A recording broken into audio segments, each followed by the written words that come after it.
me adelanto. Que hay que darle al botón de al play, un momentito.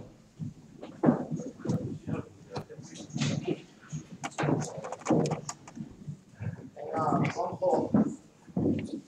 Buenas.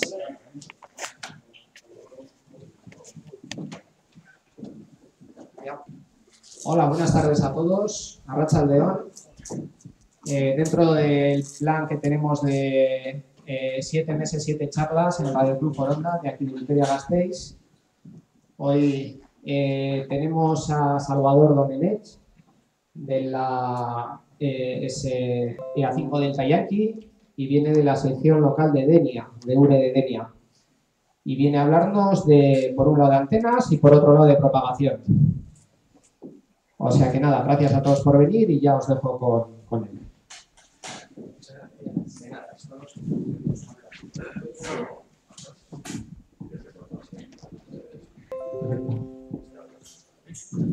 Muy bien. Pues buenas tardes a todos. Gracias por la oportunidad de visitaros, de conocer vuestra ciudad y de compartir con vosotros pues, algunas ideas sobre este fantástico hobby. Vamos a revisar algunos conceptos en esta presentación sobre propagación, pero propagación sobre todo centrada en las bandas bajas y cómo diseñar antenas que nos permitan disfrutar de lo que va a tener que ser la tendencia habitual de los próximos años con el mínimo solar.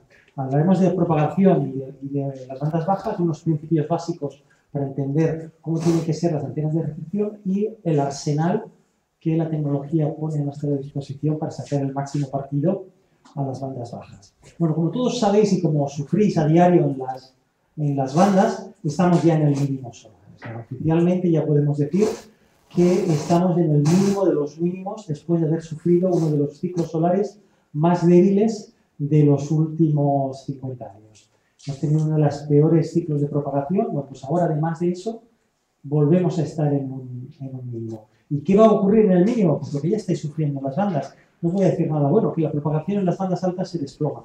Este es el mapa de cobertura que vamos a tener el año que viene, cuando oficialmente estemos en un mínimo absoluto, o sea, peor todavía de lo que tenemos ya. Este va a ser, en el mejor momento del día, la propagación que habrá en 15 metros. Pues ya lo sabéis, pues que podemos hablar un poco con el África, un poquito de Sudamérica, un poco más. Estas van a ser las condiciones que nos encontraremos en 15 metros. En 10 metros y 12 metros por encima de esta ya ni os cuento. Pues esto es lo que va a ocurrir en las bandas altas. ¿Qué ocurrirá, sin embargo, en las bandas bajas? Pues bueno, miremos qué es lo que ha ocurrido en el tráfico de QSOs en los últimos ciclos solares. Bueno, pues aquí tenéis una estadística de cómo ha evolucionado en todos los QSOs que han habido a nivel mundial, que están la mayoría almacenados en Club Log, como sabéis, cómo ha sido la distribución de tráfico a lo largo de los últimos 40 años. Nosotros encontramos que, coincidiendo con los máximos solares, las bandas altas, 10 metros, pasa a ser la banda principal y la mayor parte del tráfico se concentra en las bandas altas. Bueno, pues cuando vienen los mínimos, la situación se invierte. ¿Y la gente dónde se va? Pues donde hay propagación. ¿Y dónde hay propagación? Pues en las bandas bajas, en 80 y 40, que suponen prácticamente la mitad de todos los comunicados que la comunidad mundial de radiación nos va a hacer. Bueno, pues esto es lo que nos está ocurriendo justamente ahora y va a ocurrir en los próximos años. Este fue el último mínimo que vivimos en los años de 2006 a 2010, donde nosotros, en el equivalente actualmente, nos encontramos aquí. Entonces vamos a ver cómo cada vez hay más contactos en 40 y 80 metros y cada vez menos en las bandas altas, sencillamente porque no hay condiciones. ¿Dónde va a estar la diversión? En las bandas bajas. ¿Qué tenemos que hacer? Prepararnos para las bandas bajas. Encontrar cómo funciona la propagación en las bandas bajas, montar antenas para las bandas bajas y buscar la diversión donde va a estar la marcha, que es en las bandas bajas. ¿Qué podemos esperar de las bandas bajas durante un mínimo solar? Pues podemos encontrar cosas como estas. ¿Creíais que los 40 metros era una banda que solo estaba abierta de noche para hacer DX? En absoluto. Esto es un pantallazo del Reverse Beacon, de los spots de cómo eran recibidas estaciones españolas hace apenas unos pocos meses, en verano, durante el concurso nacional de telegrafía, a las 3 de la tarde, poco después del mediodía, cuando es de día en todo el trayecto desde España hasta Estados Unidos. Es decir, la situación era esta, que siendo de día, tanto en España como en Estados Unidos, las señales españolas llegaban con fuerza a diversos sitios de los Estados Unidos, incluso hasta casi la costa oeste, hasta Arizona. Una señal incluso llegaba hasta allí. Esto es completamente inaudito en un máximo solar. Esto no se había visto en muchísimos años, que durante el día, siendo de día tanto en España como en Estados Unidos y en todo el trayecto de día, los 40 metros estuvieran abiertos. Esto es un pequeño indicador de que las condiciones en las bandas bajas de 40 para abajo van a ser extraordinarias. Vamos a encontrar muchísima diversión, muchísima oportunidad de encontrar cosas divertidas, actividad, buenos de X, corresponsales ávidos por contactarnos y concursos con muchísima diversión en esas bandas. ¿Qué ocurre para que las condiciones sean tan malas en las bandas altas y tan buenas en las bandas bajas? ¿Qué es lo que está ocurriendo? Vamos a intentar entender un poco el origen de cómo se forma la propagación.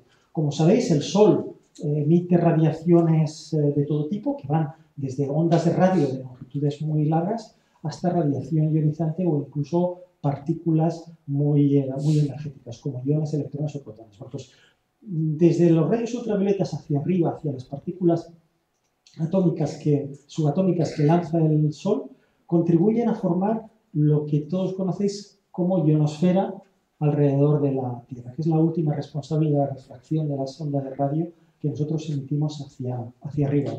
El proceso es conocido por todos, que se llama ionización, que consiste en que la radiación solar incide sobre un átomo neutro que se encuentra en las capas altas de la atmósfera, le arranca un electrón y pasa a quedar ionizado. Ese átomo ionizado es un átomo que está en una situación energéticamente activada y al mismo tiempo ha quedado un electrón. La capacidad que tienen las nubes de la atmósfera superior cargadas eléctricamente es refractar señales de radio que dependerán del nivel de ionización que hayan alcanzado. Ese es un proceso continuo que ocurre cada vez que el Sol ilumina las capas altas a esos átomos neutros, les arranca un electrón y nuevamente ese electrón vuelve a recombinarse para volver a formar de nuevo otro átomo neutro. Este ciclo continuo es el que genera la dinámica continua de ionización en las capas altas de la atmósfera. Pues esta ionización ocurre a diferentes niveles, a diferentes alturas, también dependiendo del grado de concentración de los diferentes átomos que podemos encontrar, las diferentes densidades que podemos encontrar a lo largo de las diferentes capas. Durante el día, cuando la exposición solar es mayor, la radiación solar incide y forma un total de al menos 4 capas que vemos ahí. Las superiores, hasta los 300 kilómetros, son las capas F, a 300 y 200 kilómetros respectivamente, y la capa más inferior, entre 60 y 90 kilómetros de altura, es la capa D. Las dos tienen, cada una de estas capas tiene características muy diferentes, que ahora veremos a intentar entender cómo interactúan con nuestras ondas de radio que lanzamos hacia arriba. Por la noche, cuando ya se abandona la radiación solar, la radiación solar en la zona oculta de la Tierra deja de llegar, sigue habiendo radiación, pero las capas se vuelven muchísimo más débiles porque han dejado de tener esa radiación solar. Pero una buena parte de los átomos que habían quedado ionizados siguen estando ionizados y lentamente van recuperando su situación de neutralidad. De manera que por la noche únicamente son activas 2 capas, la capa E, que es una capa esporádica alrededor de los 120 kilómetros de altura, y las capas F1 y F2 se fusionan en una única capa F. Veamos cómo funciona cada una de estas capas. Primero las capas superiores, que son las buenas, son las que nos gustan a los radioaficionados. Son las capas que en última instancia son las responsables de la propagación a larga distancia en HF. Son las responsables de que las señales que llegan hasta ellas, hasta 300 kilómetros de altura, reboten y vuelvan de nuevo a la Tierra, permitiéndonos hacer de X. Y permitiéndonos hacer de X incluso con múltiples rebotes, porque la señal vuelve a la Tierra, vuelve a ser reflectada, rebotar de nuevo sobre la superficie de la Tierra y en sucesivos saltos poder conseguir distancias pues hasta incluso varias veces la vuelta a la Tierra. Cuanto mayor es la ionización que incide sobre esas capas altas, mayor es la frecuencia refractada. Durante los máximos del ciclo solar, la frecuencia máxima que esas capas pueden llegar a refractar son nuestras bandas altas, y llegando incluso hasta los 6 metros. De manera que podemos encontrar Dx fabulosos con muy poca potencia durante los máximos solares. Y es porque la ionización que ha recibido esa capa es máxima. ¿Qué ocurre ahora en el mínimo? Pues que la ionización en esa capa F1 y F2 es mucho más débil. De manera que las señales de las bandas altas, por encima de los 14 megaciclos, es muchísimo más débil. La capacidad para refractar que tienen esas capas para las señales de las ondas de las bandas más altas es muchísimo menor. De manera que únicamente rebotan de vuelta a la Tierra las señales de las bandas bajas. Es decir, durante el mínimo solar, la capa F1 y F2 solo funciona eficientemente para las bandas de 40 metros, 7 megaciclos, para abajo, para los 5 megaciclos, los 3,5 o los 160. Ahora bien, estas son las buenas noticias, la que nos permite la reflexión, pero hay otra capa más, que es la primera de todas, que es la capa D, que tiene un efecto completamente opuesto. A mayor ionización, lo que hace esta capa es atenuar las señales, es decir, impedir que las señales que salen de la Tierra lleguen hasta la capa que luego refractará de nuevo de vuelta hacia la Tierra. Cuanto mayor es la ionización en esta capa, mayor es la atenuación y mayor es la frecuencia a la que atenúa. Es decir, es un efecto absolutamente inverso al que tenían las capas altas. Las capas F, cuanto mayor es la ionización, mayor es la frecuencia que permite ser refractada de vuelta a la Tierra. Aquí el efecto es al revés. Por lo tanto, cuanto mayor es la intensidad de la radiación solar, es decir, en el máximo solar, por ejemplo, mayor es la atenuación de esta capa D. Esta es la explicación por qué de día no tenemos propagación ADX en las bandas bajas, porque todas las señales de 40 metros, de 80, de 160 metros, quedan bloqueadas de día por esta capa y no llegan arriba. Si no existiera esta capa, también tendríamos buenas condiciones de propagación en las bandas bajas de día. Por eso las bandas nocturnas, por excelencia, son las bandas bajas, que solamente consiguen llegar hasta la capa F cuando esta capa D ha desaparecido.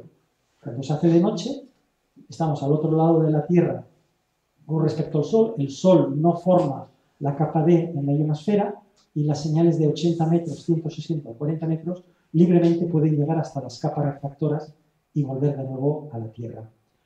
¿Qué ocurre ahora durante el mínimo solar? Que la radiación es menor. Por lo tanto, esta capa D es más débil. Por lo tanto, las señales de 80, 40 metros y 160 metros van a ser menos atenuadas, incluso de noche, porque esta capa, al haber sido débil de día, al desaparecer el Sol, ya desaparecen completamente. No queda remanente de esta capa D desde el anochecer hasta el siguiente amanecer. De manera que las bandas de 80, 40 y 160 metros se ven muy favorecidas por este mínimo solar, porque esta capa D ahora es mucho más tenue, más débil, permite que las señales de las bandas bajas lleguen hasta la capa F. Y esta capa F, que ciertamente al igual también es más débil, no es todavía lo suficientemente débil para dejar de refractar las señales de 40 para abajo. Las capas F dejan de refractar las señales de 20 metros para arriba, pero las señales de 20 metros para abajo las siguen refractando, incluso de noche. Queda remanente de ionización suficiente para conseguir tener Dx en las bandas bajas. Es decir, en el mínimo solar se ha invertido la situación y la baja ionización de la capa D permite que las bandas bajas lleguen con energía, con fuerza, a la capa F. Y la capa F, por su parte, no ha sido suficientemente degradada como para que deje de refractar las señales de las bandas bajas. Es decir, cuanto mayor es la ionización, mayor es la atenuación en esta capa D. Como ahora la capa D va a quedar poco ionizada, nuestras señales de las bandas bajas van a poder llegar con fuerza a la capa F, con lo cual conseguiremos señales mucho mejores. Es decir, ¿qué podemos esperar en el mínimo solar? Pues en la capa F1 y F2, las que refractan las señales de vuelta, buenas reflexiones en bandas bajas, porque a pesar de que su ionización ha sido menor, no es lo suficientemente débil todavía para que deje de refractar las señales de 40 para abajo. Y la capa D, que es la que impedía que de día llegaran las señales de bandas bajas a la atmósfera superior, ahora tiene poca atenuación porque la ionización a su vez también es menor. Es decir, estamos en un mundo ideal para los amantes de las bandas bajas. Es decir, En 80 y en 160 metros, la capa D es la última responsable de conseguir que haya DX. Porque de día esta capa existe, está fuertemente ionizada y atenúa las señales. Únicamente consiguen atravesar esta capa D las señales por encima de una frecuencia mínima, que durante los mínimos solares esta frecuencia mínima puede ser tan baja como 4 megaciclos. Y durante los máximos solares esta capa D puede llegar incluso hasta los 15 megaciclos, 16 o 17. De manera que durante el mínimo solar la capa D desaparece desde que el sol deja de iluminarla y únicamente durante el día es lo suficientemente débil para atenuar completamente los 80 y 160. No es lo suficientemente fuerte incluso para que los 40 metros a plena luz del día puedan ser de nuevo una banda de DX, en contra del criterio que muchos habíamos llegado a pensar de que los 40 nunca podrían ser de DX de día, pues puede llegar a serlo, y precisamente por esta explicación. Porque de día, en 40 metros, la capa D atenúa, pero atenúa en función de la geometría de la longitud que necesite para cruzarla. Un ángulo de radiación hacia arriba, como cuando hacemos vértices en ecoalfa, trabajamos fundamentalmente con propagación prácticamente vertical, es decir, la onda refractada, la onda para comunicar a 300 kilómetros de distancia, para hacerte un fueseo de un vértice o una ermita en 40 metros, la señal sale prácticamente arriba y como está a 300 kilómetros de altura, el ángulo de incidencia tiene que ser muy agudo para poder llegar a tan solo 300 kilómetros de distancia. Pensar en términos de un triángulo donde uno de sus lados es de 300 kilómetros y el otro es de 300 kilómetros. El ángulo tiene que ser pues, de 80 a 60 grados. Bueno, pues la distancia que para atravesar la capa, que está entre 60 y 90 kilómetros, esta distancia marcada ahí como D1 es muchísimo más corta que cuando tenemos que hacer un DX, por ejemplo, para contactar con Canarias, a casi 2.000 kilómetros de distancia. La longitud de 2 es más del doble de larga que la de 1, porque el trayecto que tiene que cruzar la capa D2, la atenuadora, es muchísimo mayor. Por eso de día, incluso con los máximos solares, solamente tenemos comunicaciones a corta distancia, porque la capa D, cuando intenta atenuar una señal que le es influida verticalmente, tiene que atravesar un espesor de capa mucho menor que cuando tiene que atenuar una señal que le cuesta atravesar pues, una distancia muchísimo mayor, como las de ángulo baja de radiación, para llegar a los de X. De manera que, ¿qué nos encontraremos en las zonas en las que se den las mejores condiciones para DX? Es decir, durante el ocaso y el orto y el ocaso se consiguen las condiciones ideales de DX. Habéis oído hablar de la zona gris, que consiste en que al anochecer o al amanecer la capa F2 sigue ionizada porque el Sol la sigue ionizando, pero la oscuridad ya ha llegado a la capa D, de manera que ésta ya deja de tener actividad. Y al amanecer ocurre lo inverso, la capa F2 empieza a recibir radiación del Sol, se ioniza rápidamente, pero todavía no se ha formado la capa D. Entonces en las bandas bajas nos encontramos con un mundo ideal. La capa D es muy débil porque todavía no se ha formado o porque ya ha dejado de formarse en el anochecer, y la capa F2, la refractora, ya existe. Entonces, a lo largo de la línea gris que se forma en la interfase entre el día y la noche, podemos encontrar condiciones fantásticas para el DX. Aquí veis un ejemplo. Por la línea gris, esto es spots del clúster de hace poco más de un mes, como en 40 metros se podía hacer contactos con California, cuando aquí en España era ya de día, era todavía de día, y en California ya hacía una hora que había amanecido. Y era por camino largo, dirigiendo las antenas, tanto ellos como nosotros, hacia el sureste. Los reportes que pasaban pues eran pues, el Fuerte 5.9, Buena Copia, Camino Largo, LP, Long Pass.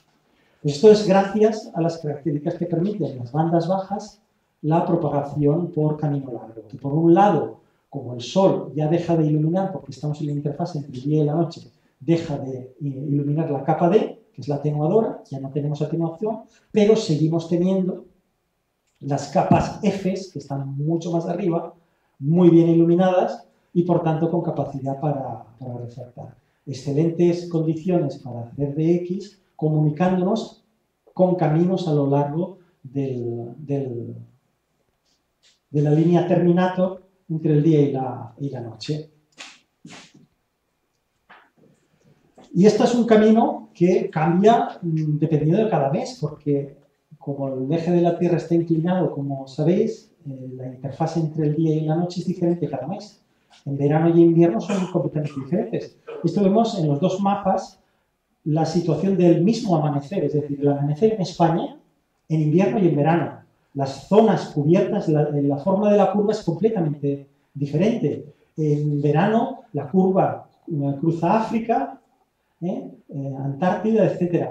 Mientras que en invierno la curva cruza la costa este de Sudamérica y continúa por el Pacífico. Es una forma de curva radicalmente diferente. Es decir, cada mes vamos a tener una línea gris diferente. Por lo tanto, con posibilidad de contactar con sitios diferentes de la Tierra.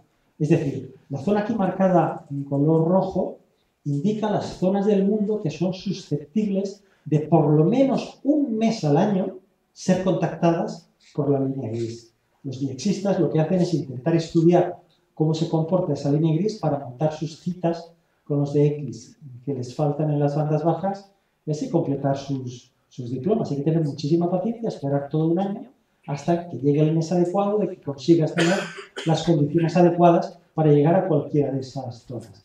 Esta zona que está marcada aquí tiene unos límites muy difusos, porque la línea terminator se mueve con una rapidez realmente grande. La Tierra da una vuelta cada 24 horas, son muchos grados los que se avanza por cada hora. La flexibilidad para conseguir contactar es simplemente indicativa. A partir de aquí, una estación que esté a 500 kilómetros de la línea gris en un momento puede llegar a utilizar sus propiedades. Veamos entonces, entendido un poquito cómo funciona la propagación, qué retos tenemos en las bandas bajas. Pues la principal dificultad, y creo que todos la conocéis, es que el ruido es el principal problema que nos encontramos en las bandas bajas.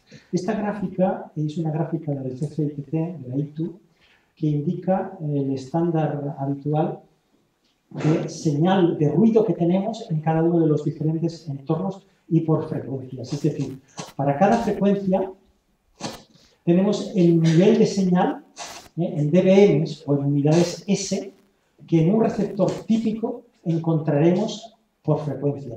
Y para tres entornos diferentes, para un entorno residencial, un entorno urbano, una ciudad, un entorno rural o un entorno rural tranquilo, una granja remota. Vemos que incluso en el entorno de rural tranquilo, en las bandas de 80 metros o 160, tenemos un nivel de ruido pues, de S5. Es decir, el ruido no se generará en ese pueblo, pero como el ruido se genera en ciudades de un entorno, de un país, de un continente, ese ruido se propaga por propagación ionosférica, exactamente igual que cualquier otra señal, y llega incluso hasta el sitio remoto. De manera que la única diferencia que tenemos entre un entorno residencial y uno rural es que ciertamente el residencial tiene más ruido, pero es porque el ruido se genera en un entorno local. Pero un entorno rural sigue teniendo muchísimo ruido porque le llega por la propagación ionosférica, los mismos fenómenos que utilizamos para comunicar nuestra señal, esos mismos fenómenos se utilizan para que el ruido llegue. De manera que siempre nos encontramos con niveles de ruidos muy altos, que es con lo que tenemos que luchar. El umbral de ruido típico de un receptor, como sabéis, todo receptor, por su propia idiosincrasia, por estar a una temperatura superior al cero absoluto, tiene un umbral de ruido.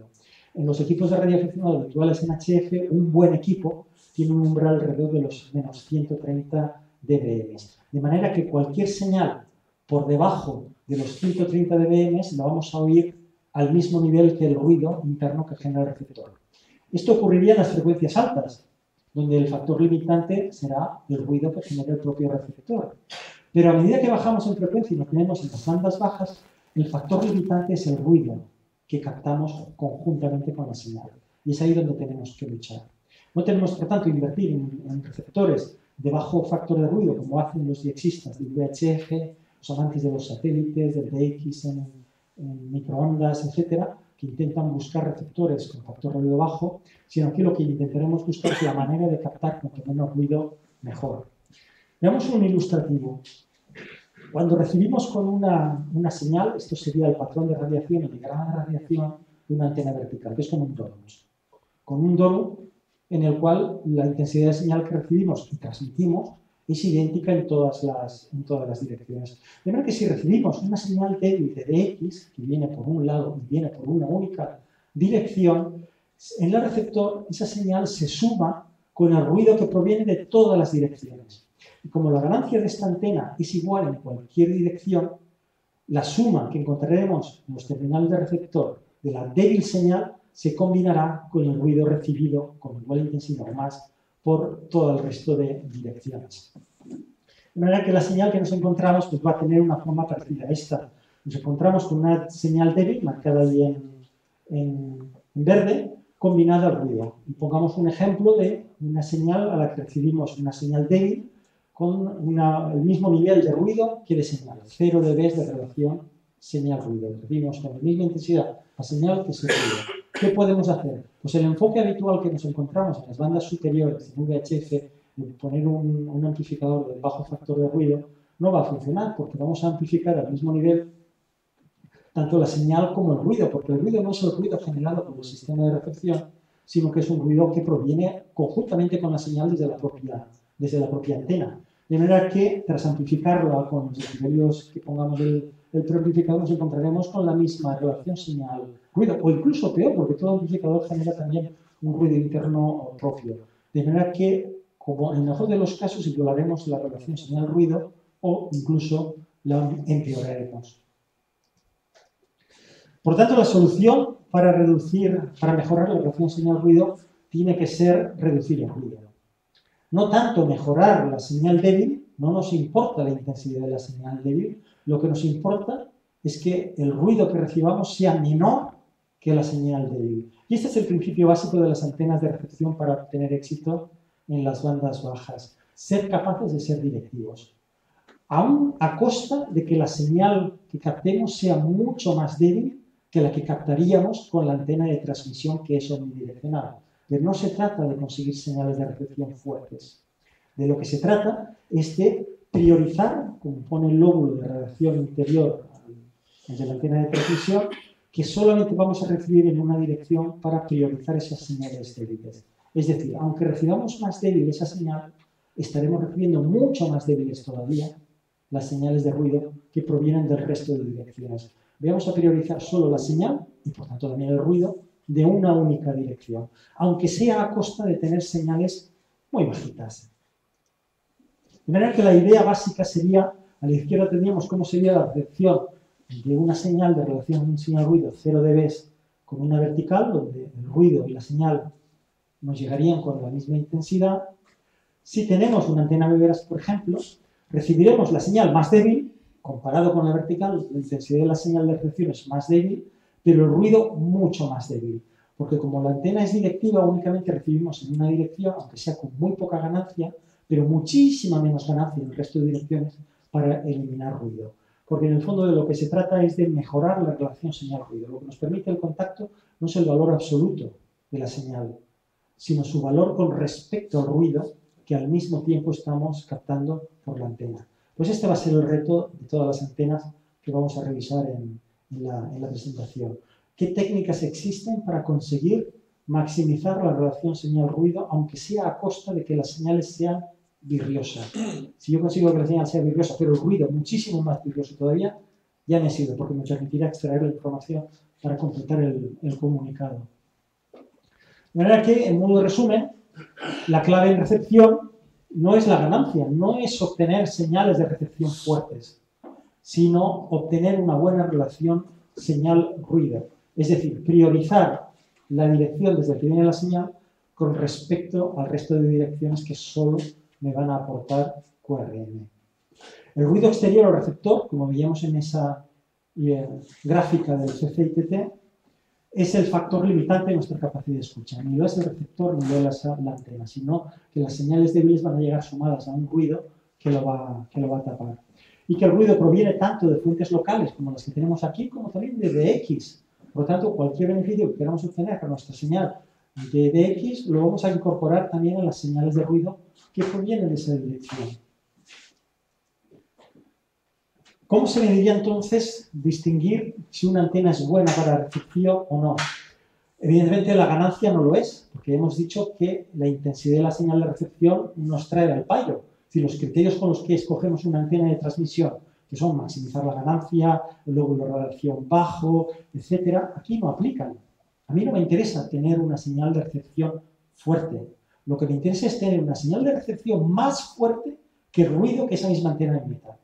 Es decir, que sea capaz de priorizar la única dirección que me interesa, que es de donde vienen las señales, y que me minimice la intensidad de las señales de las otras direcciones que solo me están aportando ruido. Sin importarme la ganancia, no es eso lo que busco. Lo que busco es la relación entre la ganancia en la dirección que me interesa y el resto de direcciones, porque lo que intento maximizar es la relación señal-ruido. De manera que habitualmente se utiliza un factor, de manera que en un único número recogemos la calidad de la antena como receptora, que es el RDF, el factor de calidad de recepción. Es la diferencia entre la intensidad de la señal, la ganancia que tenemos en una única dirección respecto al promedio de ganancia en el resto de direcciones. Es decir, la capacidad que tiene la antena de priorizar la señal que viene de una dirección con respecto de las señales que vienen del resto de direcciones. Y este va a ser el criterio con el cual yo compararé las diferentes antenas de recepción. Es decir, el RDF, este factor, es la capacidad de privilegiar una única dirección, la de interés, con respecto al promedio de todas las demás. Esto es un ejemplo de cómo se calcula el RDF de una antena a una BBH. La antena de recepción de bandas bajas por excelencia, que tiene un patrón de radiación pues como este. Su ganancia es muy pobre. Tiene una ganancia, esta es una muy larga, esta tiene una ganancia muy buena, es de 0 dB. Por lo general son ganancias negativas. Aquí os pongo una con 0 dB. Pero es que la ganancia promedio en el resto de direcciones es de menos 13 dB. El RDF será 0 dB, ganancia en la mejor dirección, menos el promedio de la ganancia en el resto de direcciones, un RDF de 13. Es decir, en el fondo lo que viene a decir es que con respecto a una antena vertical que me emitiera el mismo ruido en todas las direcciones más la señal, esta me mejorará 13 decibelios la señal que proviene en una dirección respecto al ruido que proviene de las demás. Es decir, una señal que me llegara con una relación señal-ruido 0 dB, es decir, que lo oyera al mismo nivel de ruido, con esta antena lo oiría 13 dB, es decir, con una calidad perfectamente inteligible. Me mejoraría 13 dB. 13 dB es pues cerca de mejorar la señal ruido más de 20 veces. Es una mejora importante. La intensidad de la señal, aquí no aparece en ningún sitio, no me interesa. Mientras el nivel de la señal sea muy superior al umbral de ruido de mi receptor, ya me sirve. Pero hemos visto que el umbral de ruido del receptor estaba a años luz, muy lejos del umbral de ruido. De muy mala tiene que ser la antena. Yo lo único que quiero es que la señal sea lo suficiente para que el receptor me permita escucharla. Pero habré conseguido eliminar el ruido, que es el que me la tapaba. Bueno, pues de esto van las antenas de recepción. Y aquí vemos algunas de las más populares, seguro que muchas os resultan familiares. Las antenas de aro, los bucles magnéticos que son tan populares, pues apenas tienen un RDF de apenas 5 decibelios. Los bucles Kilo 9 Alpha Yankee se hicieron populares hace una década. Las SAL, es una patente reciente de un colega americano, las HIZ y las BBH, pues que pueden llegar hasta casi 15 decibelios. Pero fijaros que sobre todo, prácticamente todas tienen ganancia negativa. Es decir, la señal en el fondo nos va a llegar mucho más débil que con la vertical. Con la vertical de transmisión vamos a tener siempre señales mucho más fuertes, pero no es esa la guerra. La guerra no es conseguir señales de recepción fuertes, sino relaciones señal-ruido fuertes, a una costa de tener señales muy débiles. Pero no nos preocupa porque, como estamos tan lejos del umbral de recepción de un buen receptor de tipo medio, seremos suficientes que con ganancias negativas, pues desde hasta menos 24 decibelios, vamos a ser capaces de extraer señales de ruido. Vamos a ver si os parece cuál es el arsenal que tenemos los radioaficionados para luchar contra el ruido y conseguir las mejores condiciones. La antena Beveras, que todo el mundo conoce, es probablemente la que más prestaciones sigue teniendo. Es una antena muy veterana, es una patente del año 1921, cuando el señor Beveridge pues, la patentó en los Estados Unidos. No es más que una antena de hilos, una línea de transmisión formada por un hilo que forma uno de los dos conductores de la línea de transmisión y el otro conductor es la Tierra. La diferencia de velocidades de transmisión de las señales de uno y otro permite que la acumulación de la señal se consiga en una única dirección. Pero no es más que una línea de transmisión equilibrada. Es una línea de 450 ohmios que acaba en una carga de 450 ohmios y para que nuestro receptor sea capaz de leerla le ponemos un volumen de 9 a 1 para que las señales, que son ciertamente débiles, como hemos visto con esa ganancia negativa, pues se consiga. Las longitudes pues, son largas. Para 160 metros, 3 longitudes de onda pues son casi 500 metros. Es una antena que no necesita ser sintonizada. Cualquier longitud te sirve. Cuanto más larga, hasta 3 longitudes de onda, tendrás un lóbulo más estrecho. Pero no tienes que hacer ni ajustes, ni sintonizarla, ni cargarla, ni medir estacionarias. Tiene estacionarias bajas porque es una línea de transmisión acabada, perfectamente acoplada en su impedancia característica. De manera que tiene una ROE plana, sea cual sea su longitud, porque es una línea de transmisión que acaba en una carga fantasma. En realidad no es una antena, sino una línea de transmisión que acaba en una carga fantasma. Pero es una antena que tiene unos magníficos resultados y además es muy sufrida. Permite alturas de 1 a 4 metros con muy buenas prestaciones. Tan solo afecta a la Z de la línea, que la puedes reajustar entre los 400 a 600 ohmios dependiendo de la altura. Soporta muy bien altibajos en la línea, incluso si tienes que hacer un zigzag para esquivar algún árbol o una roca, lo que sea, lo soporta muy bien y sigue teniendo unas prestaciones excelentes. Esta antena la hemos usado mucho en nuestra estación de concursos de Codelta 5 Mile, que tiene la fortuna de estar ubicado en un parque natural, con un entorno así que es absolutamente rural extremo, donde unas características de radiación pues brutales. Pues ese lóbulo de radiación es equivalente a una Yagi de espacio largo para 160 metros. Os puedo asegurar que el resultado es espectacular. Es como 160 como estar en 20 metros. Como estar en 20 metros en los máximos solares. Se oye con una claridad espectacular. Y el gran reto es que nosotros oíamos muchísimo mejor de lo que se nos escucha. La tendimos a lo largo del parque natural pues con ese dispositivo de origen militar, consiste en un rollo de cable, en mochila, de manera que un colega se pone a correr a lo largo del bosque y otros van detrás con las varillas de PVC para mantener la altura de los 2 metros que teníamos establecidos.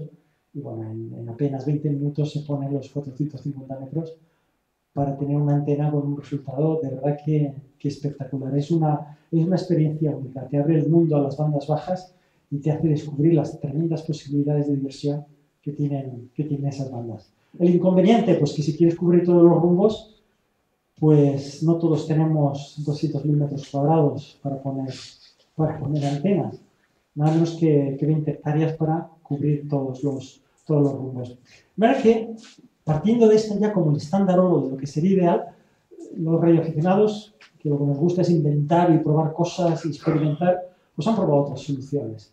La Bébera es de los pobres, la Bébera es sobre el suelo. Si no puedes tener 200.000 metros cuadrados o 400 metros lineales de finca, pues con 60 metros puedes tener una antena pues que da un resultado pues excelente.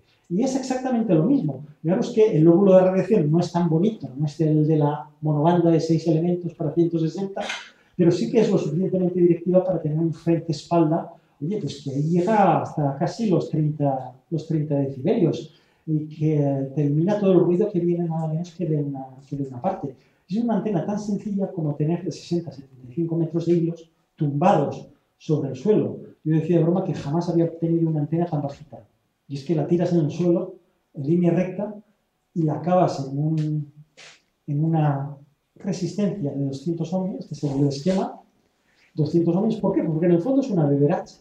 Es una Beveridge que es una línea de transmisión con 2 conductores. Un conductor es la línea que tiene sobre el suelo y el otro conductor es el propio suelo. Como están a muy poca distancia, la impedancia característica es más baja que la Beveridge tradicional de solo 200 ohmios. Tiene el inconveniente es que a diferencia de las Beveridge, esta sí que es sintonizada. Fuera de su sintonía, tiene prestaciones, recibe, pero no tiene las características del lóbulo de radiación tan bueno que veíamos en la gráfica. Cuando recibe muy bien es cuando consigues que tenga el mínimo de error de manera sintonizada allí donde la pongas. Pero es muy sencillo de sintonizar porque únicamente depende de su longitud.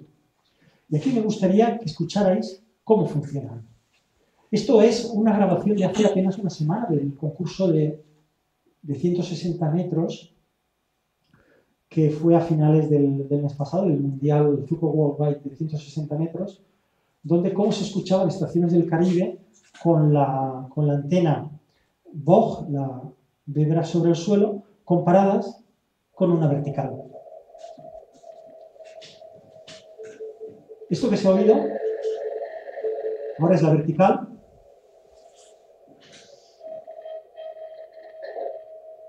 Zulu Fox 9 Charlie Whiskey.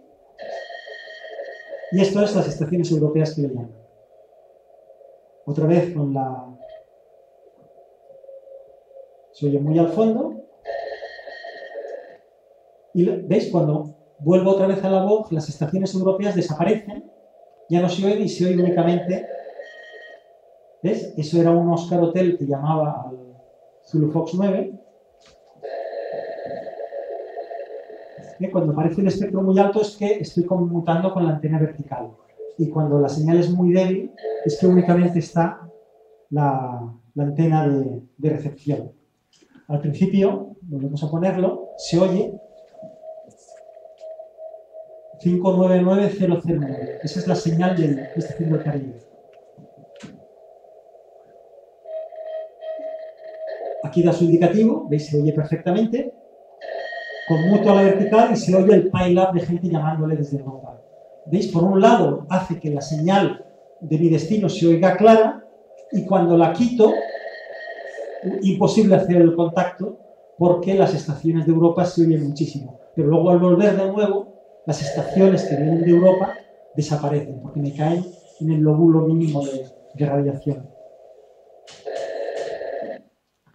Aquí tenemos otra de las Islas Vírgenes del Caribe, también del mismo concurso. Esta llegaba un poquito más flojo.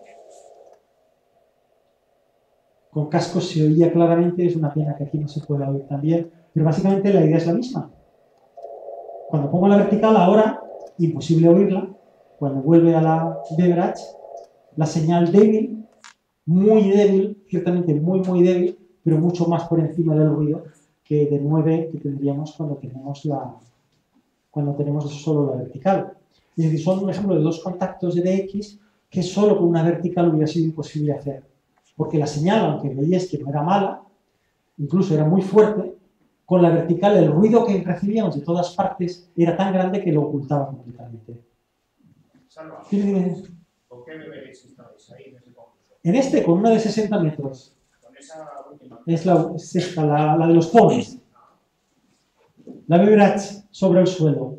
60 metros tirados por el suelo. Una antena que se monta en 10 minutos. El rato que tengas tú de echar ahí y que acabe en una resistencia, una pica en el suelo y 200 ohmios.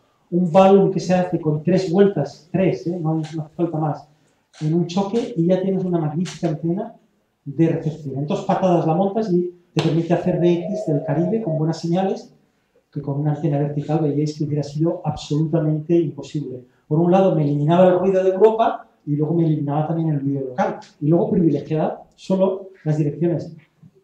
O sea, con una antena tan sencilla tengo un lóbulo de radiación como este que aparece aquí. Una ganancia muy pobre, señales de pena, que por eso están los cascos, pero me quita muchísimo ruido. Este es un ejemplo de cómo con muy poco se puede hacer muchísimo. Bueno, pero el incentivo de los radioaficionados sigue en marcha. Entonces, hay gente que quiere menos tamaño todavía. Pues entonces, a finales de los 90, Kilo 9 Alpha Yankee desarrolló esta antena. Todos habéis oído hablar de ella porque se hizo muy famosa durante la última década. Consiste en algo tan sencillo como un bucle de apenas 7,5 metros de alto, por unos 8 metros, de 8 a 10 metros de largo. Se monta sobre el suelo y no consiste más que un bucle terminado en una resistencia de 600 ohmios y luego un valo de 9 a 1 o de 10 a 1 para ser alimentado a los 50 ohmios. Tiene muy poco tamaño, pero el inconveniente es que la ganancia es tan pobre que incluso necesita un preamplificador pues, para que la señal que llegue luego al final del receptor pues, esté un poquito por encima del umbral de ruido del receptor.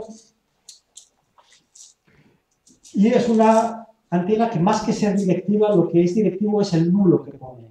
Es decir, recibe muy bien, recibe en todas las direcciones con una ganancia más o menos equivalente, pero tiene un nulo. Y ese nulo ya por lo menos te quita ruido de ese cuadrante.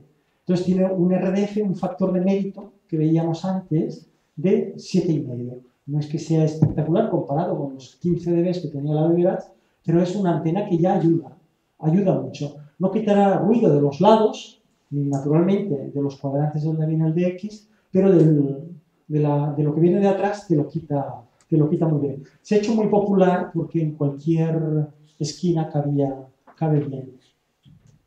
Otra que fue desarrollada también en la última década fue la que inventó Alfa 7 Jules Victor para una expedición que fue a Tromelin, TX3 Alfa, que únicamente va en una dirección, mide 22 metros de larga y son dos bucles en forma de pajarita. En el punto central se entrecruzan entre sí, se alimenta en un extremo y es directiva en una única dirección. Ellos lo inventaron, lo pusieron en la playa, dirección a Europa y otra dirección hacia Estados Unidos, y se pusieron a hacer bajar.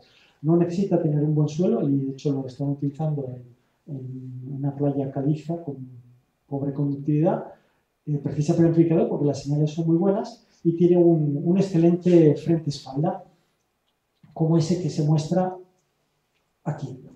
Fijaros que a diferencia de la Kilo 9 Alpha Yankee, ya no solo tiene un rechazo de la espalda muy grande, la señal que viene de la espalda, sino también de los lados. A los lados ya te atenúa 10 decibelios. Bueno, mejora un poquito, tiene un factor de mérito del 9 dB y medio. No está mal, es un paso siguiente.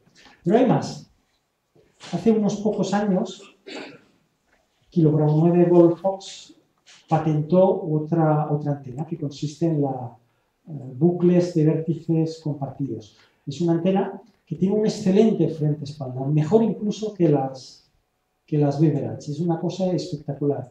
Tiene un factor de mérito de aproximadamente 9 dB.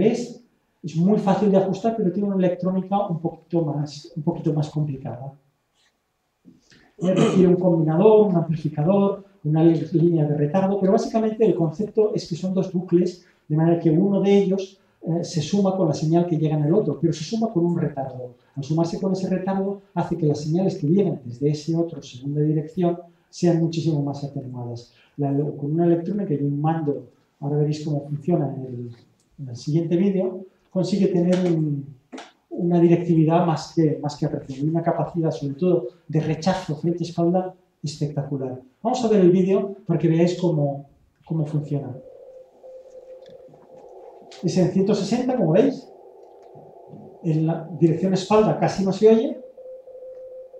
Y en la dirección se oye señal de 9. Un frente-espalda de casi 60 dB. El mando es el que veis en el lado izquierdo superior. Puedes seleccionar 8 rumbos. Una señal de 9 la convierte en S1. Tiene una discriminación brutal. Es una estación de concurso, llamando concurso, cuando conmutas la dirección opuesta, la señal prácticamente desaparece. Esta es la que utilizo yo en mi casa y la verdad es que tiene un resultado magnífico. Existen diferentes realizaciones. El autor, aunque la tiene patentada, ha dado vía libre para que cualquier realización se la monte, pueda utilizar los planos siempre que no sea con ánimo comercial, porque la exclusividad de una solución comercial pues la tiene Array Solution, con una solución pues bastante bien implementada. ¿Puedes poner un momento sí. La antena?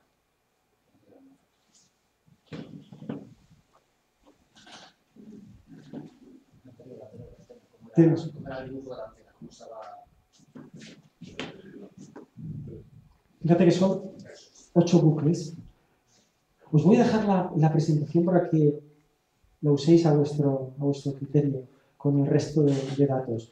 Son 8 bucles, de manera que en cada dirección solo funcionan 2. Uno en la dirección de interés y otro que suma un retardo, porque está desplazado a unos pocos metros, suma un retardo de manera que privilegia únicamente la dirección del primer bucle.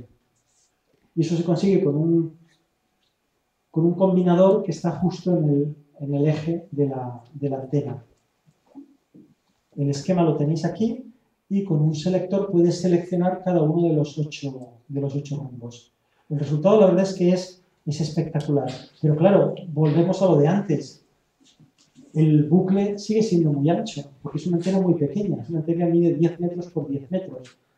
Entonces, en esa distancia pues, se consigue una atenuación de la espalda espectacular, de casi 60 decibelios. Pero el ancho del lóbulo no es tan estrecho como el que encontrábamos en las Beverage.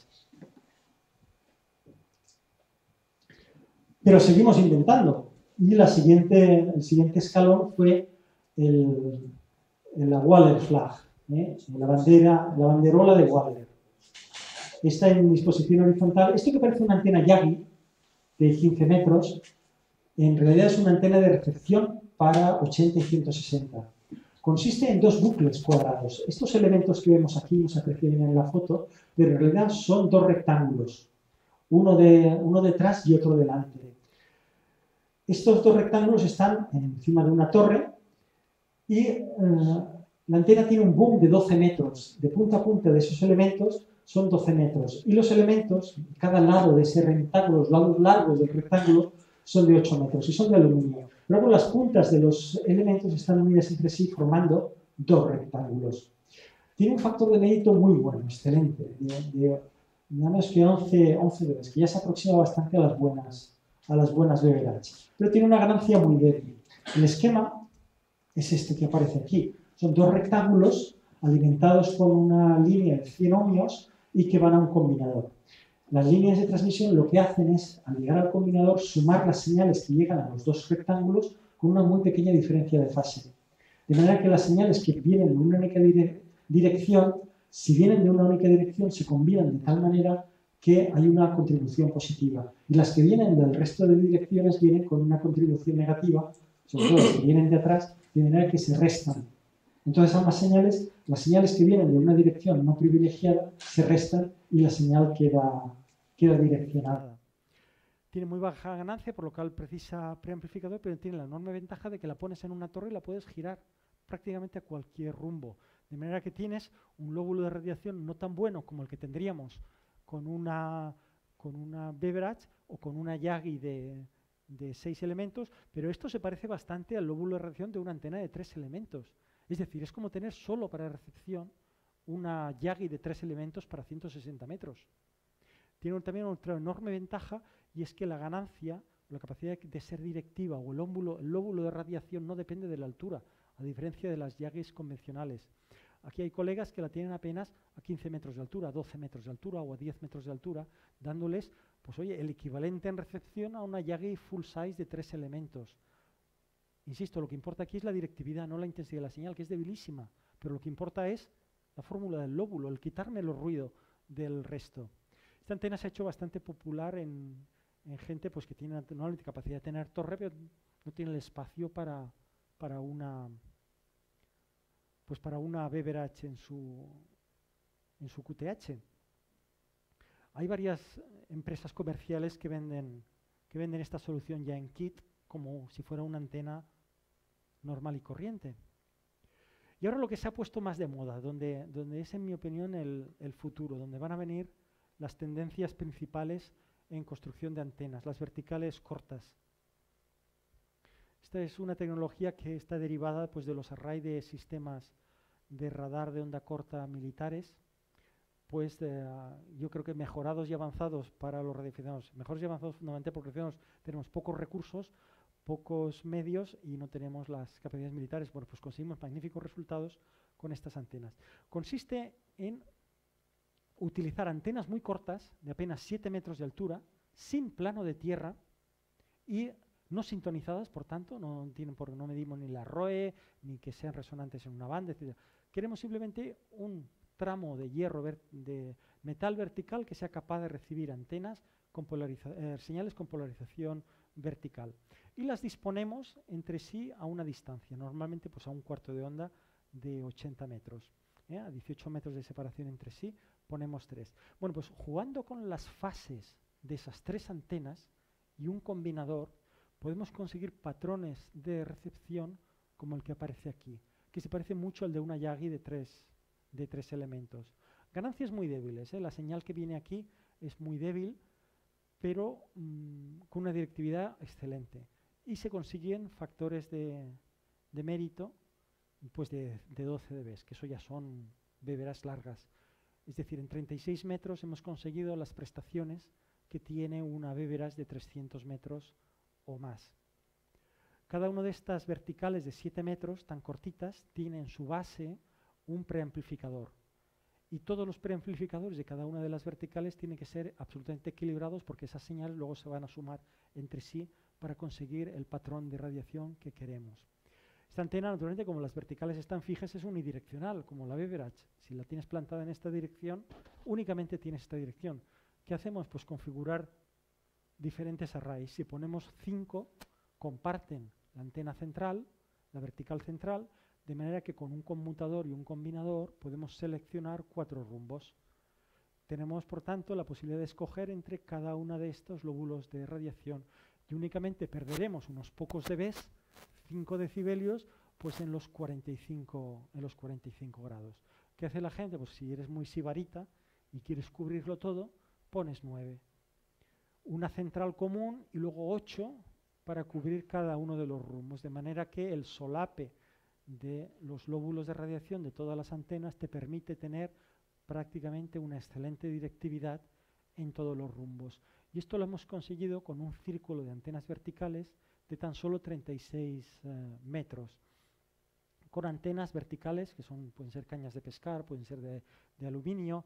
La altura no es crítica, pueden ser 6 metros, 7, 8 metros, cuanto más larga, más fuerte será la señal que captemos, pero como no necesitan ser sintonizadas ni tampoco que el plano de tierra sea muy eficiente, porque como vemos no buscamos la intensidad de la señal de recepción, no queremos minimizar las pérdidas en el suelo por tener un plano de tierra imperfecto, sino lo que queremos es conseguir directividad a una costa de tener señales bajas. Y como aquí de lo que se trata es solamente de directividad y la ganancia ya la consigo con un preamplificador, esta solución pues se comercializa creo que con DX Engineering, aunque es un diseño original del Yankee Clipperton Contest Club, y se ha hecho muy popular. Aquí en España ya hay varias, A5RS, la estación de concurso de Juanma, pues tiene ya una de este estilo, y según me comentaba ayer precisamente con magníficos resultados. Ahora están precisamente en el concurso de los americanos de telegrafía que se está celebrando justo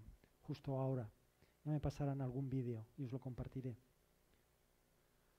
¿Cómo funcionan? Pues como os comentaba, un bucle, un elemento vertical pues que va desde los 5 metros hasta los 8 metros, una toma de tierra que no necesita ser eficiente, simplemente con una pica en el suelo es suficiente, y un amplificador en cada uno de los puntos de alimentación. El preamplificador sí que tiene que ser muy bien equilibrado porque todos tienen que tener la misma ganancia y estar el mismo comportamiento y tener sobre todo la capacidad de aguantar señales fuertes porque la antena de transmisión la vas a tener cerca y tampoco es plan de que te los vayas cargando, y con un combinador y un controlador puedes seleccionar cada uno de los 8 rumbos, seleccionando el trío de antenas verticales adecuado para cada rumbo. Otro ejemplo basado también en verticales cortas es el Endfire de Broadside Endfire con 8 verticales cortas enfasadas. Tiene un RDF absolutamente equivalente al de una Beverage larga. Este es el de la superestación de concurso Whisky 3 Lima Papa Lima, que todos habréis contactados en prácticamente cualquier banda, pues son señales fortísimas en todos los concursos. Ocupa una superficie de 3.200 metros cuadrados, es decir, 65 metros de diámetro. Es el doble de grande que el ejemplo anterior, pero tiene un ancho de lóbulo espectacular, de menos 3 dB a 5. Eso es equivalente a una Yagi full size de 5 elementos de espaciado largo, lo cual no está nada mal. La manera de funcionar es diferente al ejemplo que veíamos antes, aunque tiene antenas verticales cortas. Consiste en un array en disposición vertical de 8 antenas, pero en cada rumbo solo funcionan 4. Se seleccionan 4 de ellas de manera que están enfasadas a modo end-fire, es decir, entre las de delante y las de atrás hay un desfase de 90 grados, pero ambas están en paralelo. Se consigue este lóbulo de radiación, que es, como veis aquí, de los más estrechos que se consiguen, por el efecto de que es un broadside end-fire, pero tiene también 2 lóbulos de radiación hacia los lados, pues que son grandes. Otro ejemplo también que utilizan las superestaciones de concurso americanas es la HIZ, que comercializa Array Solutions.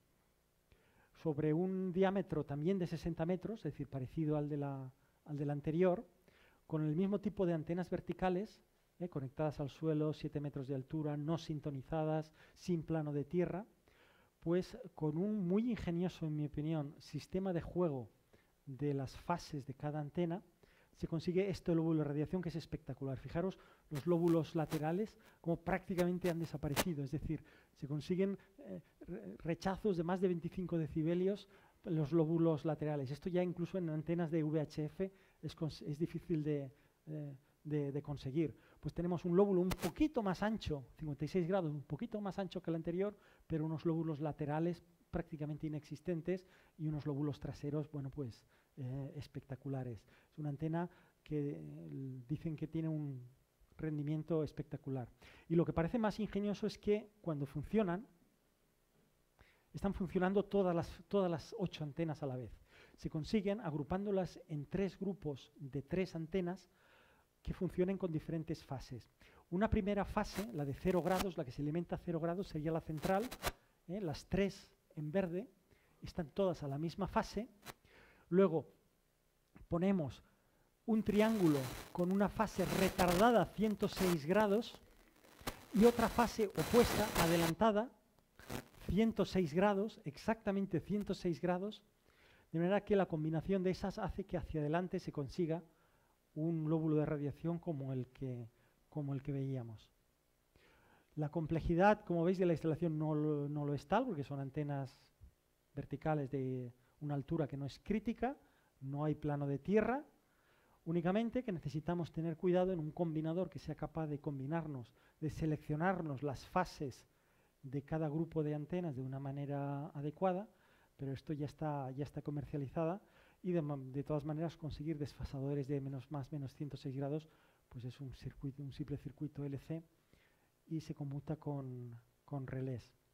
Una versión avanzada de estos sistemas son los que utiliza HAARP en la superestación que todos conocéis de Alaska, que es capaz de crear su propia ionosfera. Pues son arrays de estas antenas, pero en lugar de ser un círculo de 65 metros, pues son pues muchas hectáreas de verticales de este estilo que se combinan entre sí y transmiten con megavatios. Quieren un haz de radiación. Si este de 56 grados ya nos parece estrecho, bueno, estos son de apenas 1 grado, en el que apuntan a un único punto de la ionosfera, lo ionizan a tope y esa ionización permite hacer comunicados. No sé si habéis oído hablar del efecto Luxemburgo.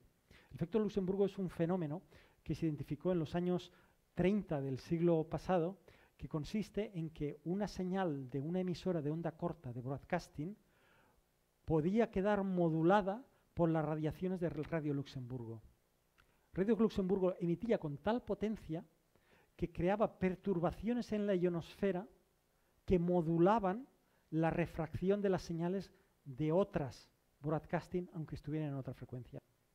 La potencia era tal que creaba cambios en la capacidad de refracción de la ionosfera. Por lo tanto, sus impulsos, su música, su voz, su modulación modulaba la ionosfera y por lo tanto también todo aquello que era refractado en la ionosfera. Pues es un principio parecido al que utiliza el HAARP, que es crear su propia ionosfera en puntos focalizados.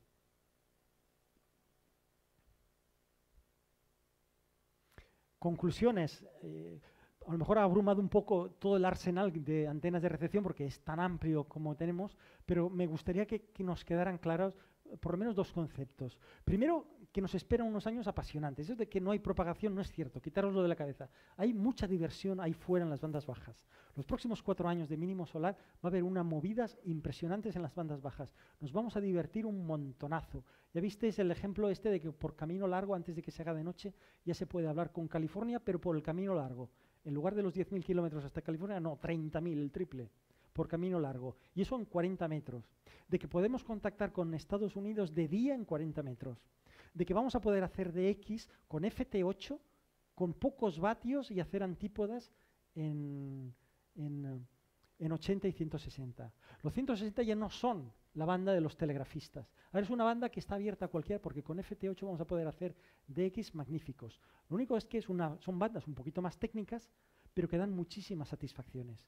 Y da satisfacciones si entendemos qué es lo que hay detrás y que tenemos un arsenal a nuestra disposición extraordinario para sacarles partidos. La mayor parte de los inventos de antenas que hemos visto aquí han sido desarrollados en la última década por fundamentalmente diexistas, como los de las expediciones que proponían nuevos tipos de antena, como los grandes concurseros, las grandes estaciones, que están encantadas de compartir su conocimiento y sus experiencias de cómo les han funcionado y lo pone a disposición de la comunidad para que sigamos haciendo experimentos. Primer mensaje, hay muchísima diversión en los 160 metros. El mínimo solar no significa que no haya propagación, significa que la propagación es diferente, que donde hay que estar es en las bandas bajas, pero que hay muchas cosas que hacer, descubrir y experimentar en esas bandas.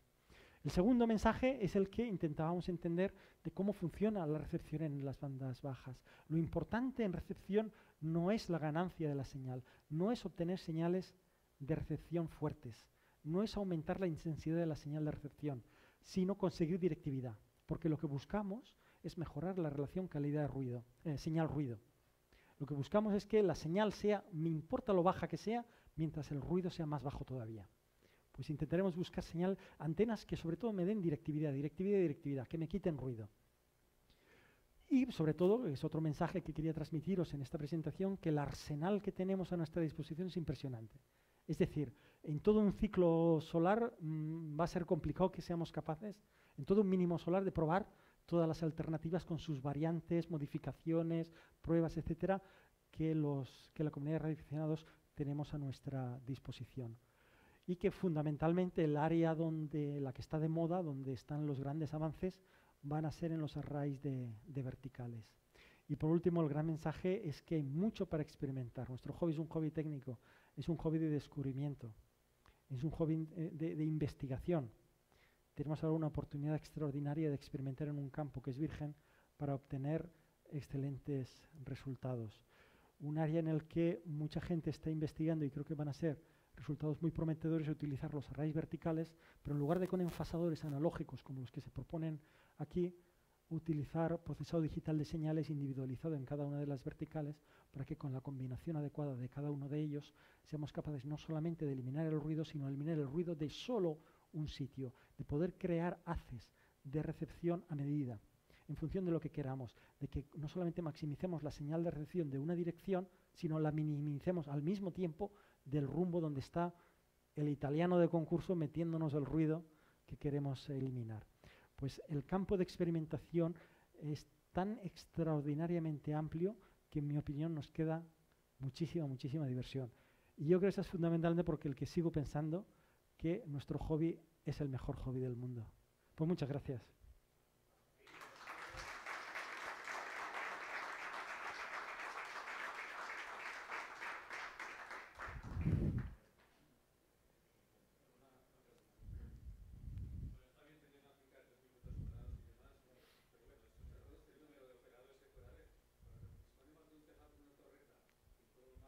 Metros de largo, ¿qué podemos poner para recibir con poco ruido? Yo te propondría esta. A mí la que tengo yo en casa es esta, la SAL. Esa la comercializa Array Solution, pero la puedes montar en casa con tus propios medios, con los planos de Kilo Bravo 7 Golf Fox. Ponte en Google Kilo Bravo 7 Golf Fox y verás los planos, te los puedes descargar, él incluso por correo electrónico contesta a todo el mundo que se la quiere montar, le da trucos, le da sugerencias de cómo montársela. Y otra que yo creo que funciona muy bien, yo no he tenido ocasión de probarla, es esta, la Waller Flag. Si te cabe en la torre, será, yo creo, una magnífica antena. Claro. Se reduciría bastante. Hay gente, yo he leído por ahí que hay gente que, pues, que en lugar de 12 metros de boom la tiene 6 metros de boom. Pero consiste en esto, dos bucles, dos rectángulos. Fíjate, este lo que propone, este es un Victor Eco, propone 18 por 11, o sea, son 6 por 3 metros, este bucle. Hay gente que la tiene en vertical, como no la quiere tener en una torre, no tiene torre para ponerla, la pone en vertical. Y lo que hace mucha gente es que no le interesa tampoco que sea rotatoria. Si somos concurseros, nos interesan dos rumbos. Nos interesa Estados Unidos para hacer estados y nos interesa Europa. Y Europa casi te diría que ni hace falta, porque como están a un único salto, con la vertical te van a llegar bien, a menos que sea un QRPero, que los hay, ¿no? Pero que para Europa te va a llegar muy bien. Entonces la gente apenas con un rumbo o dos rumbos ya tiene suficiente. Se pone uno hacia Estados Unidos, imprescindible, y otro hacia Europa, que te coge Japón y Asia. De 2 metros de diámetro y así, ¿eso qué tal va? Yo regular, mira. Yo las veo regular. Mira, aquí está. Una de aro de 5 metros, ya una grande, tiene únicamente que tiene una ganancia muy pobre, pero un RDF muy bajo, de apenas 5 dB. En mi opinión, yo las que he probado me han dado un resultado bastante irregular. Porque lo que hace... Mira, 5 dB lo tiene ya una vertical. Una vertical ya tiene un RDF, un factor de mérito de ¿cómo es posible si recibe todas las direcciones? No, porque te quita ruido de un sitio de arriba. Una vertical no recibe de arriba. Y como habéis visto en las bandas bajas, la propagación N-bis de incidencia casi vertical es muy dominante, sobre todo para los contactos locales. Es decir, si tú tienes una vertical larga, como la que tengo yo, de 20 metros de altura, te funciona muy mal para España, porque no tiene ganancia hacia arriba. Y las señales que vienen de arriba vienen fundamentalmente pues, de ángulos de reacción desde 90 grados hasta 60 grados. O sea, vienen señales fundamentalmente desde arriba. Pues eso con una vertical te los quitas. Entonces el ruido que se genera, por ejemplo, en Madrid, Madrid es una ciudad muy urbana, tiene muchísimos lámparas LED, muchísima industria. Todo ese ruido llega aquí a Vitoria, pero llega por propagación ionosférica. Eso aquí con una vertical lo quitamos. O sea, las verticales habéis visto el ruido que metían. Pues imagínate lo que hubiera sido con un dipolo. Con un dipolo, sobre todo los que están en V invertida, tienen altísima ganancia hacia arriba y también altísima ganancia hacia los lados. O sea, tiene un RDF incluso peor que una vertical. En resumen, una antena de aro es una buena antena para el que no tiene otra opción, pero es una antena primero que es bidireccional, tienes dos direcciones, solamente te quita, tiene un poquito hacia los lados. La gran ventaja es que es muy sencillita de construir, se hace con cable coaxial, un aro de cable coaxial y a correr. Sé de gente que ha probado con muy buen éxito la EWE, que es una veterana, pero yo probaría bueno, tengo la curiosidad y lo tengo pendiente, las Weller, las banderolas Weller, porque son de pequeño tamaño, son fáciles de montar, fíjate que el esquema es muy sencillito y no son sintonizadas, no necesita medidas, tú el rectángulo que seas capaz de poner, cuanto más grande sea, más fuerte será la señal, porque tienen ganancia negativa, pero llega un límite en que, chico, tampoco podemos hacerlo tan miniatura porque la señal que capta es tan débil que esa sí que está por debajo del umbral del ruido del receptor. Son fáciles de montar, una resistencia de 600 ohmios en el extremo y un transformador este será pues de 10 a 1, 12 a 1, que se hace con 3 vueltas sobre un toroide. Y como no te interesa que sea rotativa, porque en el fondo nos buscamos 4 rumbos, si eres concursero Estados Unidos y Europa, si tienes un poquito más de tiempo, pues te pones Sudamérica y no necesitas mucho más.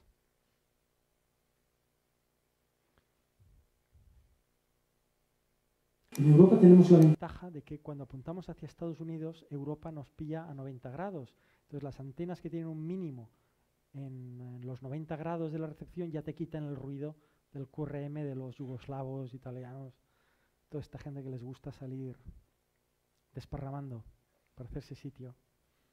Entonces, bueno.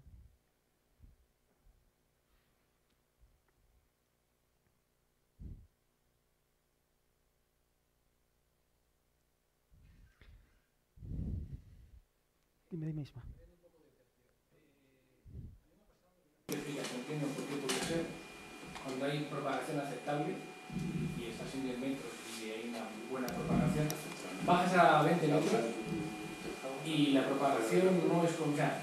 Pero supones que habiendo propagación en la parte alta de HF, en 20 metros tiene que estar ardiendo. Y no es así. ¿Por qué puede ser? En el ciclo máximo, cuando la propagación es buena, pues porque puede ocurrir, lo veíamos antes, que en el ciclo máximo la mínima frecuencia utilizable esté por encima de los 14. Vamos a verlo. ¿Qué es lo que ocurre viendo cómo se comporta la ionosfera? Aquí lo tenemos. Cuando hay un máximo solar, la capa D queda muy ionizada, pero si empieza ya el sol a pegar fuerte, fuerte, cuanto mayor es la ionización, mayor es la atenuación. La capa D puede llegar a estar tan ionizada que ni siquiera los 14 megaciclos lleguen a atravesarla. Únicamente la atraviesan las frecuencias muy elevadas, aquellas que son capaces de llegar a la capa F2 para ser refractada. A la inversa ocurre ahora. Ahora la capa D es débil. Por eso de día ni siquiera los 7 megaciclos son atenuados. Y por eso podemos hacer ahora de X, incluso de día, en los 7 megaciclos. Pero en el máximo es perfectamente frecuente de que la mínima señal que es capaz de llegar a las capas altas esté muy por encima de los 14.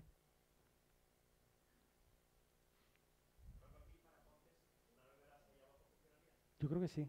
Lo he estado mirando antes, yo creo que sí. Pero el rumbo a lo mejor no es el bueno. Pero a ver, yo lo pondría para Estados Unidos y la finca es alargada, a lo mejor no, pero yo creo que sí que os cabría una Beverac sobre el suelo. 70 metros podéis conseguir, ¿no? Pues perfectamente. Si podéis conseguir más de 150, entonces la ponéis elevada. Sí, porque tendréis más ganancia y un lóbulo un poquito más estrecho, pero yo creo que os cabe ahí magnífica. Magnífica. Y si queréis experimentar, porque ahí os cabrían las 3 verticales. Ponéis 3 verticales, pues pueden ser cañas de pescar, pueden ser de aluminio, etcétera, con un combinador. Un campo de tiro de arco, etc., no nos podemos meter ahí. ¿Vale? Entonces sí que poniendo hacia lo que es la pared de la Beverage, sí podríamos conseguir desde 60 metros, que te preguntaba yo antes sobre la Beverage y esa. A mí me gustó mucho la Beverac sobre el suelo. La probé este fin de semana pasado y me quedé sorprendido porque es que la montas en 2 patadas, la tiras ahí y te olvida. No, necesitas suelo. Sí. Necesitas tener un suelo y si el suelo es poco conductor, bueno, pero aquí en Vitoria con la humedad que tenéis, seguro que funciona muy bien. Seguro. Yo lo probaría, creo que os dará buenas satisfacciones. Probarlo y me lo contáis. A ver qué tal. Y si no, os enfadáis y hacéis otra. Probáis otra. Si es de lo que va este hobby, de probar cosas, experimentar. Y a lo mejor descubrís una nueva.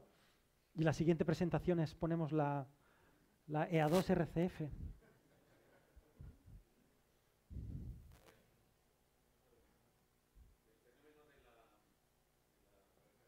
En la ionosfera se conoce por qué se refracta. Hay muchas teorías. No hay una teoría todavía bien establecida. Lo que sí se conoce es que lo que se forma es un símil de plasma. En el fondo, el plasma no son más que partículas atómicas fuertemente ionizadas. Entonces, el plasma entra en vibración, es un estado cuarto estado de la materia, que una de sus propiedades es la capacidad de refractar ondas electromagnéticas. Existen diferentes modelos que son capaces de predecir, pero en principio lo único que se sabe son los fundamentos que hay. Se ha reproducido lo que ocurre en las capas altas de la ionosfera a nivel de laboratorio. Incluso han aparecido fenómenos curiosísimos, como que pueden haber ondas mecánicas que se superponen con la reflexión. Pero en principio es que los átomos que son ionizados, que pueden ser desde oxígeno, nitrógeno, incluso metales que provienen de trazas de meteoritos, son ionizados. La densidad de ionización que hay es bajísima, es decir, son de pocos átomos por metro cuadrado. Es bajísima, pero ahí las distancias son brutales. Y estamos hablando de decenas o cientos de kilómetros. Cuando hablamos ahí de 300 kilómetros de altura, tener en cuenta que los satélites de órbita baja van apenas a 400, un poquito más arriba. O sea, esto es que decimos ionosfera como capas altas de la atmósfera, pero en realidad eso ya es el espacio. La densidad es tan baja que es de, en realidad, unos pocos cientos de átomos por metro cúbico. Es extraordinariamente baja, pero como las distancias son tan enormemente grandes, en realidad no funciona como un espejo.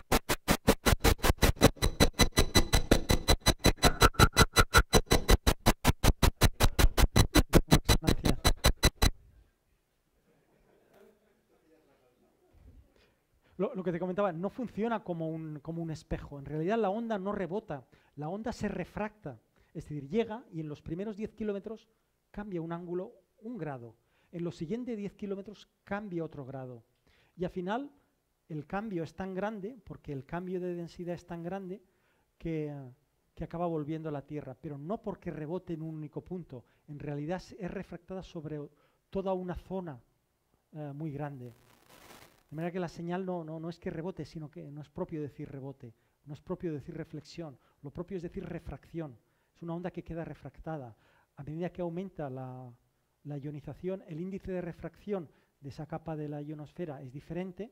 Entonces lo sabéis, es física elemental, una onda electromagnética que incide sobre un medio de un índice de refracción dado, queda refractada si hay un cambio de índice de refracción con la siguiente capa. Pues esto es lo que ocurre en lugar de entre dos capas, desde una manera continua durante la ionosfera. Una refracción tiene que haber un cambio de velocidad. Por ejemplo, si introduces un bolígrafo en un vaso de agua, se ve torcido porque la velocidad de la luz en el agua es distinto. Entonces, pero las ondas no pueden cambiar la velocidad de la onda en la ionosfera. Entonces, no lo acabo de entender. Sí. En realidad, el índice de refracción es la inversa de la velocidad de propagación de esa onda. Es otra manera de decir lo mismo. Es el mismo principio. Son cambios en la velocidad de las ondas. Sí, así es. Un poquito menos. No, la velocidad es 300.000 kilómetros por segundo en el vacío. Pero no estamos en el vacío. Estamos en un medio con una densidad bajísima, pero es una densidad. Pero en el fondo es eso, sí. El índice de refracción y la velocidad están íntimamente relacionados. Son dos maneras de ver el mismo concepto. Uno es la inversa del otro, multiplicado por una constante de proporcionalidad. Sí.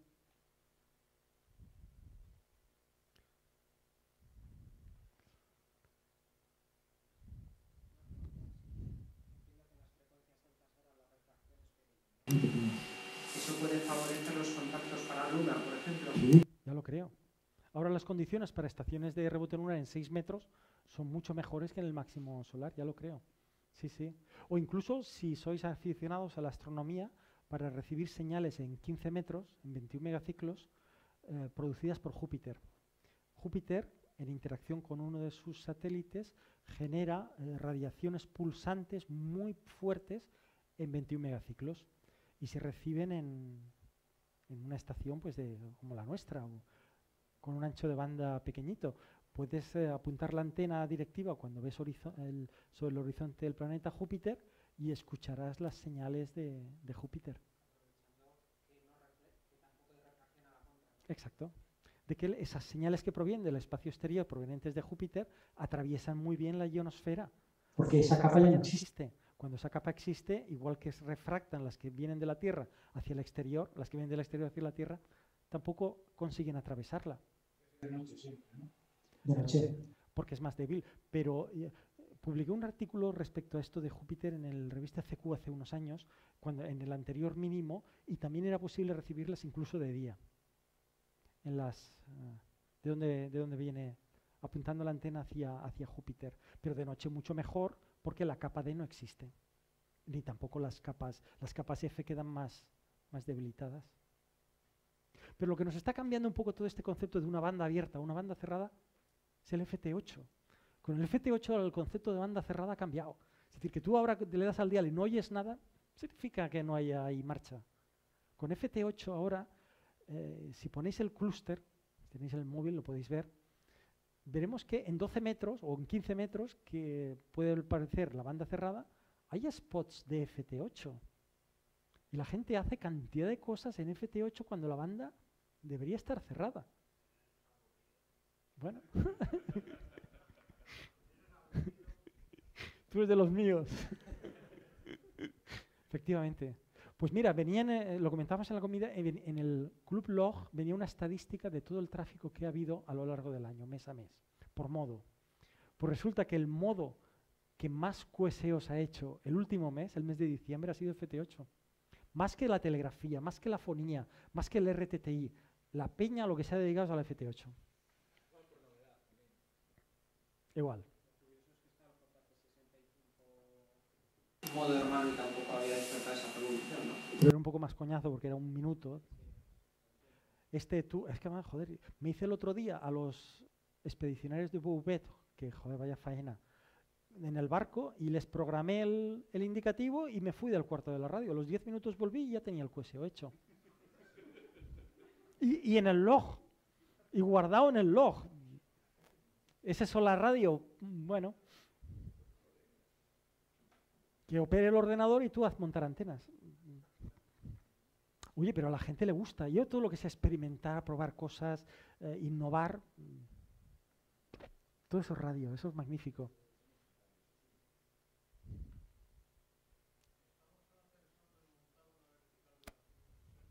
Un tejado metálico y la anterior vez no dio un resultado muy bueno. Entonces, estábamos pensando en colocar radiales elevados. ¿A qué altura más o menos mínima habría que colocarlos para que sean efectivos? A mí me ha funcionado muy bien a 4 metros. 4 metros mínimo ya funcionan de vicio. Lo puedes simular en SNEC, pero ya a partir de 4 metros la interacción con el suelo es suficientemente pequeña. La manera de funcionar como los he hecho yo es, tú los montas como si fueran un dipolo y los ajustas la longitud para que resuenen en el sitio donde quieres. Que resuenen a lo mejor no lo hacen en 50 ohmios, no tiene ROE 1.1, pero busca el punto con el analizador de que sea resistencia pura, que no tenga parte imaginaria. Y ya cuando lo tengas, esa es la longitud de radial. Entonces ya tendrán un radial sintonizado. Y a partir de ahí los juntas y ya pones el radiante. Entonces al poner el radiante va a ser de longitud completa. Con un acoplador. Bueno, entonces nada. Vale. Perfecto. Vale.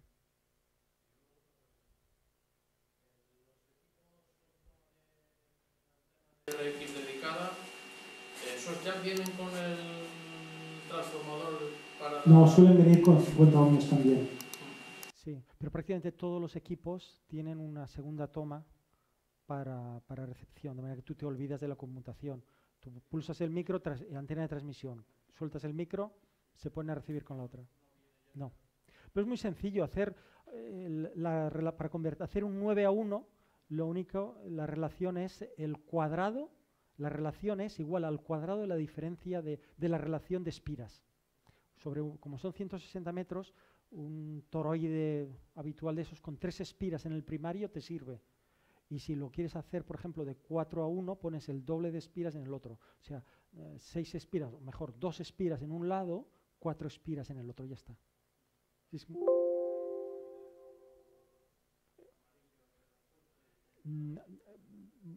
Pero que tenga alta permeabilidad. Yo he utilizado algunos de fuentes de estas que son de núcleo de hierro y busca que la permeabilidad sea alta, pero es muy sencillo de hacer. Tú lo montas, pones el analizador de antenas y en la carga pones, por ejemplo, 400 ohmios, 450 ohmios, si haces uno 9:1. Pones 450 ohmios y miras con el analizador que no haya ROE.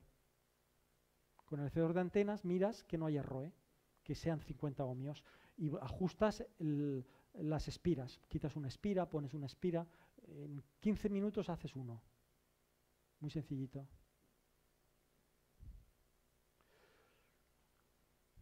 Bueno.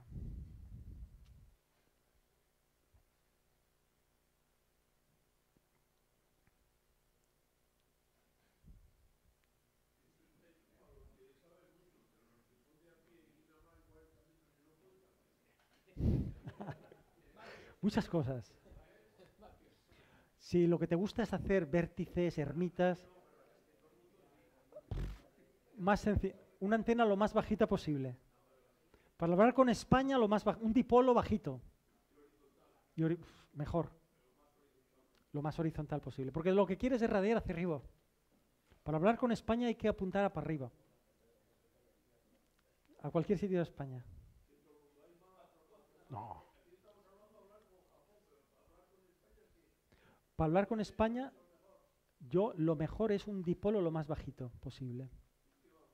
En 40 metros. Porque están todos de vértice diciendo 5,9. Claro, está larga por esto. Es por esto que veíamos aquí. Sí, sí. Pues a 80 metros. Pues mira, prueba la banda de 60 metros, que es nueva. Hay poca gente todavía. Muy estrechita, claro. Pero como hay pocos. De esa banda, la noche. 1 hora antes del anochecer y toda la noche. Y por la mañana solamente... Sí, pero a las 10 de la mañana cuesos locales. Gente de alrededor. Madrid, sí, sí. Bueno, eso... Sí, sí. Al mediodía suelen ser las horas peores, porque es cuando la capa D está a tope. Mediodía es cuando tenemos el sol justo arriba y es cuando más fuerte pega. Las horas centrales del día son las peores para las bandas de 40 y 60. Pero ahora como el sol está tan canijo, seguro que... El tema es enchufar el equipo y probar. Sí que hay, sí que hay. Pero hay que bajar al sótano. Sí que hay, sí. Bueno, me gustaría dar un fuerte aplauso a...